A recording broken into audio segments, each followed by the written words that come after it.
Sahabat RPK yang dikasihi Tuhan dimanapun Anda berada. Shalom Beshem Yeshua HaMashiach. Salam sejahtera dalam nama Yeshua HaMashiach, dalam nama Tuhan Yesus Kristus Juru Selamat kita.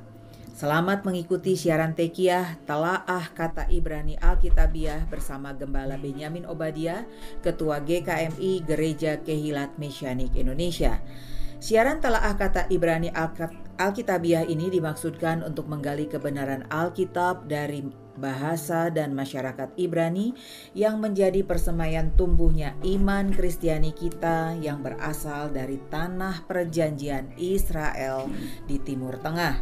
Saudara dapat mengajukan pertanyaan ke 0812-9912-430 untuk mendapatkan jawaban dari perspektif mesianik. Shalom Pak Ben. Shalom Ibu Ira, shalom sahabat RPK dimanapun berada. Hari ini kita akan membahas kata Ibrani seder pesak. Dalam bahasa Ibrani seder dieja sameh dalet resh, dibaca seder, artinya tata cara, liturgi. Pesah dieja pei sameh het, dibaca pesah. Lengkapnya seder pesah, artinya tata cara jamuan Pesah.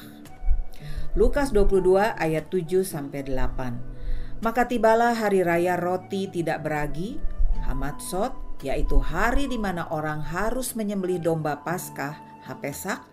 Lalu Yesua menyuruh Petrus dan Yohanes katanya, "Pergilah, persiapkanlah perjamuan Pesak bagi kita supaya kita makan." Lukas 22 ayat 14-15.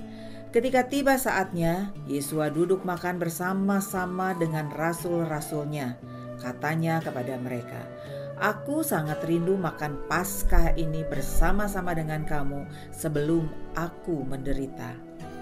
Dalam The Leeds Gospel, Injil berbahasa Ibrani, Lukas 22 ayat 7 dibaca, "Vayavo yom hamasot asyer yesafah bo ha-pesah."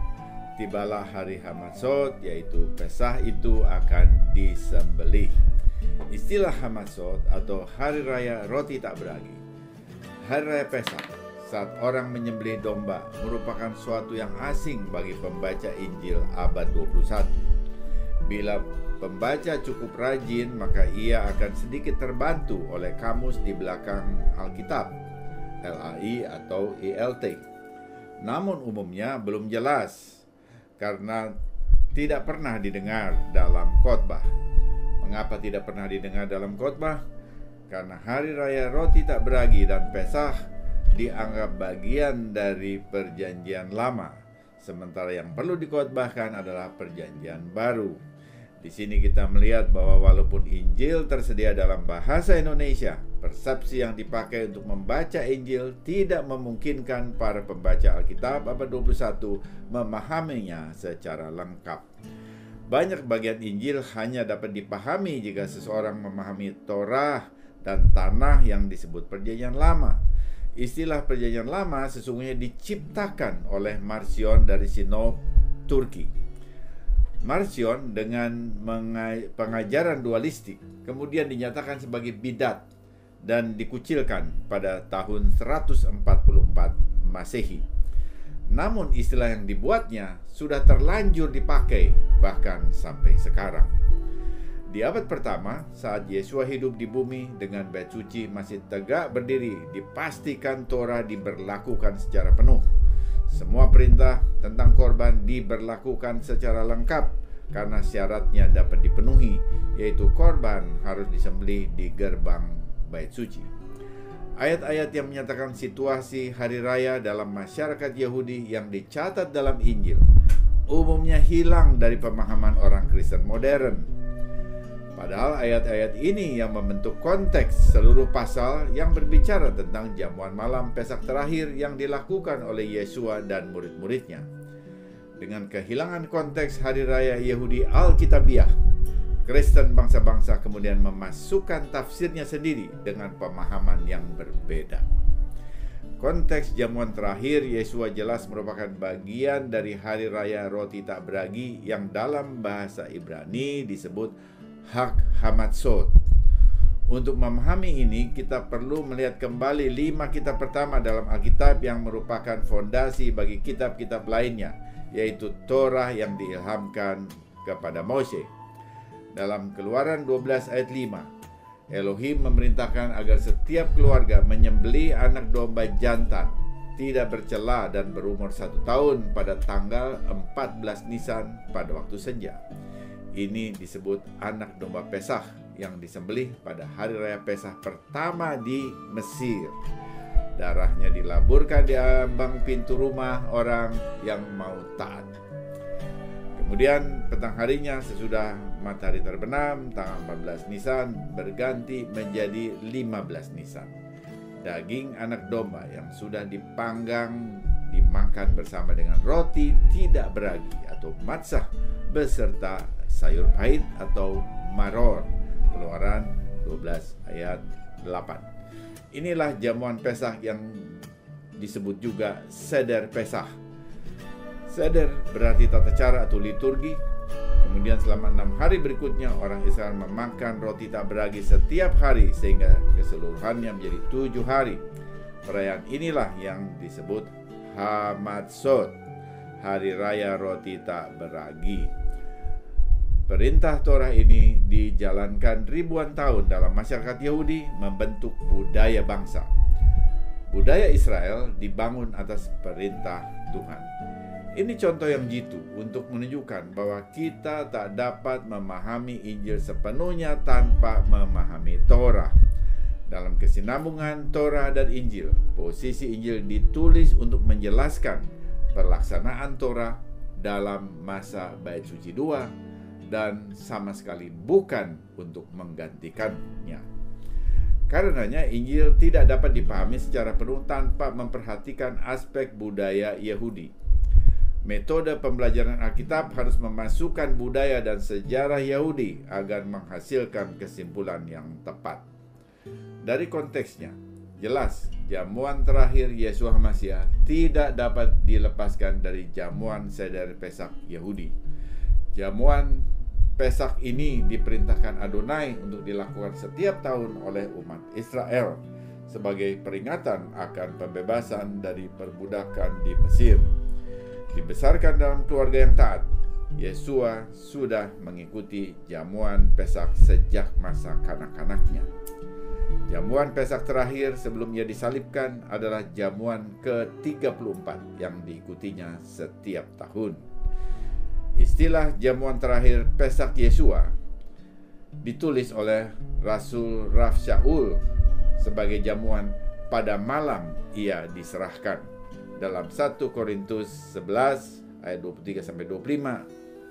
Sebab apa yang telah kuteruskan kepadamu telah aku terima dari Tuhan, yakni bahwa Tuhan Yesus pada malam waktu ia diserahkan mengambil roti, demikian juga ia mengambil cawan. Perbuatlah ini setiap kali kamu meminumnya menjadi peringatan akan aku.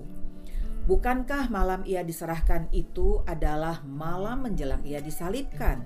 Benar, ia disalibkan pada hari raya Pesach Yahudi tanggal 14 Nisan. Jadi ia makan Pesach pada malam sebelumnya, yang menurut perhitungan kalender Ibrani sudah termasuk atau tetap termasuk tanggal 14 Nisan juga. Tanggal 14 Nisan adalah hari raya Pesach Yahudi sesuai Torah. Jadi jamuan terakhir Yeshua tidak dapat tidak terkait dengan hari raya Pesach Yahudi saat orang mengorbankan anak domba Pesach di Bait Suci. Jamuan Pesach ini dipahami dengan sangat baik oleh orang Yahudi ribuan tahun sejak zaman Mose. Tetapi bagi bangsa-bangsa non-Yahudi, jamuan ini menjadi tanda tanya besar karena dalam Injil maupun surat para rasul tata cara jamuan tidak dijelaskan secara rinci. Penekanannya hanya pada yang ditulis atau hanya yang mau ditekankan saja yang ditulis. Injil Lukas mencatat 2 cawan anggur. Ketiga Injil lainnya hanya mencatat 1 roti dan 1 cawan anggur. Karena itu bangsa-bangsa non-Yahudi yang tak paham budaya Yahudi menyangka jamuan terakhir itu hanya terdiri dari satu roti dan satu anggur. Anggapan seperti ini muncul juga pada benak seorang pelukis Italia bernama Leonardo da Vinci. Gambaran tentang jamuan terakhir Yesua bisa dilihat dalam lukisan Da Vinci yang melukiskan Yesua duduk di kursi di sekeliling meja bersama 12 muridnya. Ada roti putih mengembang karena ragi dan cawan-cawan anggur. Pertanyaannya adalah, apakah lukisan ini akurat? Sama sekali tidak akurat. Bahkan orang Yahudi menyatakan ini sebagai tidak kosher, tidak bersih. Semua peserta duduk tegak di kursi yang seharusnya duduk bersandar pada bantalan. Cawan anggur untuk satu teguk saja. Orang Yahudi meminumnya 4 kali. Roti yang dimakan pada jamuan Pesak hanyalah matzah, roti tanpa ragi yang pipih dan tidak mengembang, serta berlubang dan bergaris. Bukan roti biasa yang beragi seperti yang dilukiskan oleh Leonardo. Ada juga pinggan yang berisi seperti lauk yang menurut Profesor John Variano dari Holyoke College pada tahun 2008 itu adalah belut, eel, bukan ikan. Jadi lukisan ini tidak alkitabiah.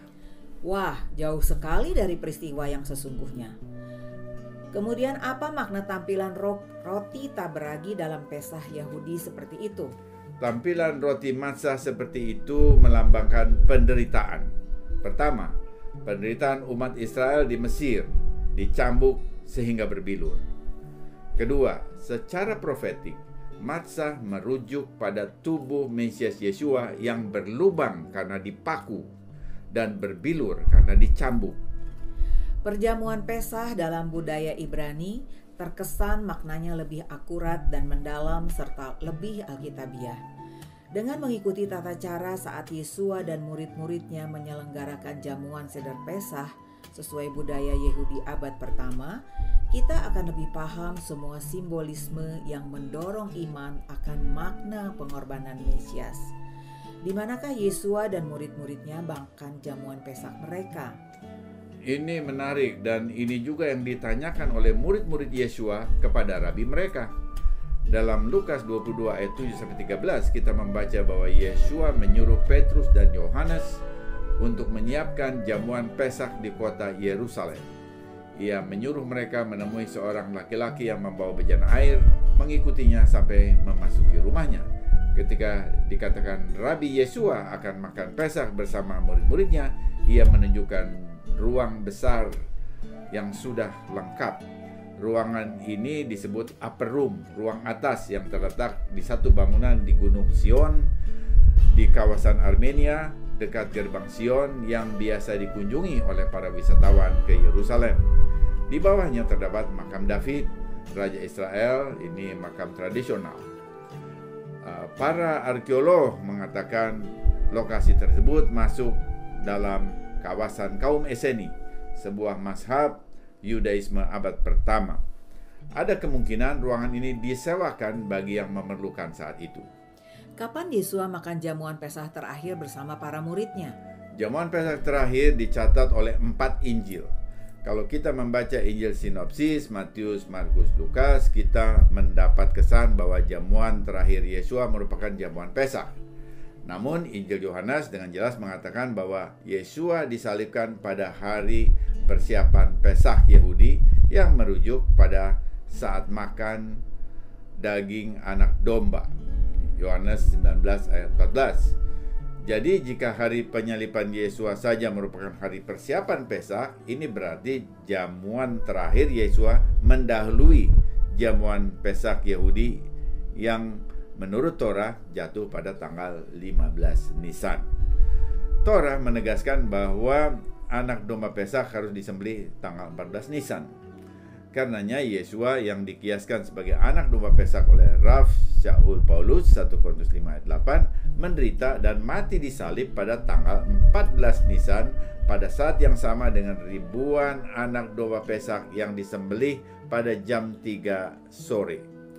Yesua menyerahkan rohnya juga pada jam 3 sore, Lukas 23 ayat 44. Ini berarti Yesua harus makan Pesak pada malam hari sebelumnya, tetap pada tanggal 14 Nisan juga, karena pergantian tanggal dalam kalender Ibrani terjadi pada petang hari saat matahari terbenam pada hari sebelumnya. Ini menimbulkan pertanyaan, apakah jamuan terakhir Yesua merupakan jamuan Pesak ataukah jamuan lainnya? Ada beberapa opsi jawaban, tetapi Yesua jelas memaksudkan jamuan Pesak seperti yang dikatakannya sendiri. Aku rindu makan Pesak bersama-sama kamu sebelum aku menderita. Lukas 22 ayat 15. Opsi pertama, opsi jamuan seder Pesak di kalangan Farisi. Yesua melakukan teaching seder atau tata cara pengajaran dengan dua alasan. Pertama, Yesua harus makan Pesak sebelum ia disalibkan karena ia tidak mungkin melakukan jamuan Pesak bersamaan dengan orang Yahudi pada umumnya sesudah ia disalibkan. Kedua, Yesua sudah mengantisipasi keadaan tanpa bait suci karena akan dihancurkan seperti yang sudah dinubuatkannya, Matius 24 ayat 2. Dengan demikian, Yesua memberi contoh bagaimana melakukan jamuan Pesak tanpa daging domba Pesak bila bait suci tidak ada lagi. Bila direnungkan, ini merupakan hikmat luar biasa Mesias Yesua dalam perannya sebagai nabi. Sekarang opsi kedua, opsi jamuan seder Pesak di kalangan Eseni. Ini didukung kajian bahwa rumah yang dipakai untuk jamuan Pesak terakhir itu adalah di kawasan Eseni. Mazhab Eseni memakai kalender solar matahari. Dalam penanggalan Eseni, Pesak 14 Nisan selalu jatuh pada hari Selasa, sehingga cenderung mendahului Pesak Parisi. Varian ini membuka kemungkinan bagi Yesua untuk melakukan jamuan seder Pesak lebih dahulu sebelum ia disalibkan. Opsi ini menunjukkan bahwa Yesua juga dihargai sebagai rabi oleh mazhab Eseni walaupun ia bukan bagian dari mazhab Eseni. Pesak di kalangan Eseni juga mempunyai keistimewaan lain. Jamuan Pesak di kalangan Eseni tidak memakai daging anak domba. Ini disebabkan karena mazhab Eseni tidak mengakui imamat di bait suci yang dianggap korup. Dari kedua opsi tersebut, jamuan Pesak terakhir Yesua dilakukan tanpa memakai daging anak domba Pesak. Namun ia tetap memakai matzah, roti tak beragi, seperti yang dipakai oleh orang Israel sesuai perintah Adonai Elohim. Demikian juga rempah pahit, maror yang diperintahkan dalam Torah. Apakah jamuan seder Pesak di Yerusalem memakai daging anak domba? Tanpa bait suci tidak mungkin memakai daging anak domba pada jamuan seder Pesak di Yerusalem sekalipun. Mengapa demikian? Karena Elohim memerintahkan korban hewan disembelih hanya di bait suci, sehingga tanpa bait suci tidak mungkin ada penyembelihan anak domba Pesak. Ini alasan yang tepat. Jadi bukan karena Yesua sudah disalib lalu korban anak domba Pesak ditiadakan. Dengan demikian, jamuan seder Pesak abad 21 tanpa daging anak domba adalah sama dengan jamuan Pesak terakhir Yesua yang tidak memakai daging anak domba. Apa saja unsur pokok dalam jamuan Pesak yang dilakukan orang Yahudi masa kini? Pertama, matzah, roti tak beragi. Dalam jamuan Pesak terakhir, Yesua memegang roti tak beragi dan berkata, "Inilah tubuhku yang diserahkan bagi kamu." Lukas 22 ayat 19. Matzah adalah roti yang dibuat tanpa ragi, tanpa yis. Bentuknya berlubang dan berbilur, ada stripes-nya. Ini menunjukkan bentuk tubuh Yesua akan menjadi seperti matzah yang berlubang dan berbilur. Hal ini pun dilihat oleh Nabi Yesaya 700 tahun sebelumnya ketika ia bernubuat, "Dia tertikam oleh karena pemberontakan kita, dia diremukkan oleh karena kejahatan kita, ganjaran yang mendatangkan keselamatan bagi kita ditimpakan kepadanya, dan oleh bilur-bilurnya kita menjadi sembuh." Yesaya 53 ayat 5. Nubuat ini menjadi jelas bila kita melihat bentuk matzah, roti tak beragi asli yang dipakai dalam jamuan Pesak Yahudi. Pengertian ini tidak akan muncul bila roti perjamuan diganti dengan wafer atau roti tawar seperti yang dilakukan di lingkungan Kristen bangsa-bangsa. Kedua, anggur atau hagefen. Anggur tidak disebutkan secara harfiah sebagai unsur jamuan Pesak dalam Keluaran 12. Namun tidak mungkin ada jamuan tanpa minuman. Anggur adalah minuman biasa di Israel.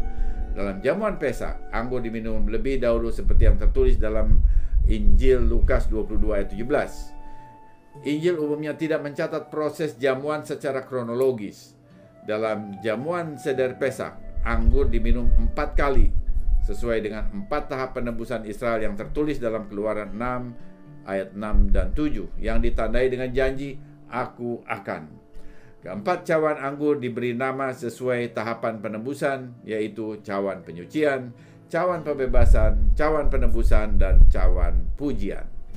Ketika Yesua mengangkat cawan ketiga, yaitu cawan penebusan, ia berkata, cawan ini adalah perjanjian baru oleh darahku yang ditumpahkan bagi kamu. Lukas 22 ayat 20. Yesua membawa perjanjian baru.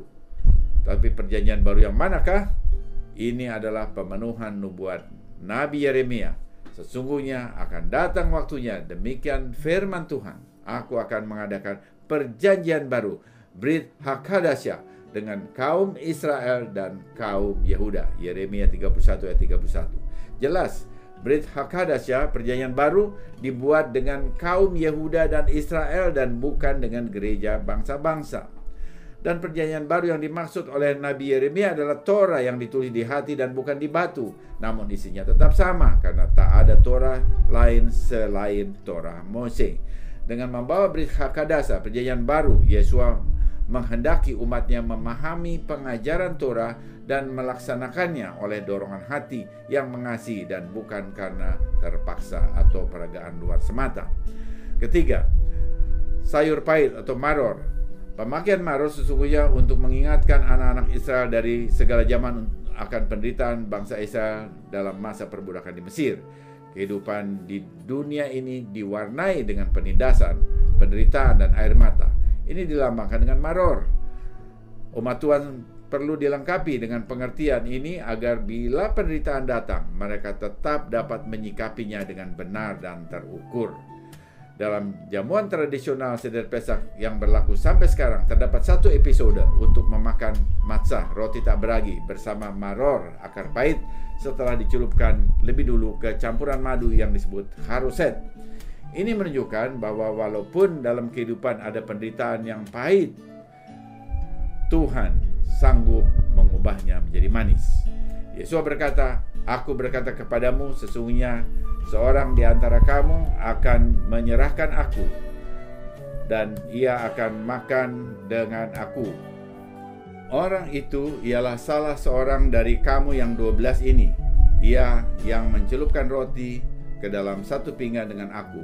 Markus 14 ayat 18-20. Kata-kata ini tak dapat dipahami dalam tatanan ekaristi modern. Sesungguhnya ini merujuk pada Yudas yang mencelupkan roti matzah dan maror ke dalam pinggan madu haroset yang juga dilakukan Yesua. Jelas jamuan seder Pesak otentik memberi pencerahan kepada kita murid-murid Yesua abad 21 untuk memahami Injil. Jamuan Pesak terakhir Yesua merupakan nubuat akan penderitaan yang akan dialaminya dalam tubuhnya yang berlubang dan berbilur seperti bentuk matzah, roti tidak beragi. Jamuan Pesak terakhir Yesua juga menjadi aba-aba dimulainya masa perjanjian baru yang dibuat dengan kaum Yehuda dan Israel dan diperluas kepada bangsa-bangsa. Karenanya gereja bangsa-bangsa juga menerima perintah untuk melakukan jamuan terakhir Yesua HaMasiah. Perayaan Pesak dengan jamuan seder Pesak Ibrani tahunan sebagai peringatan akan Mesias Yesua merupakan jamuan historis yang lengkap dengan makna yang mendalam untuk mengembalikan Yesua kembali ke dalam konteks historis budaya bangsa Yehudi yang dihidupinya. Dan ini akan terus berlanjut sampai Sang Mesias datang kembali. Semoga siaran ini memberkati saudara. Informasi bagi saudara. Ibadah Syabat Mesianik GKMI akan disiarkan secara live streaming di YouTube. Subscribe dan share channel Kehilat Mesianik untuk mengikuti ibadah dan pengajaran akar Ibrani secara online.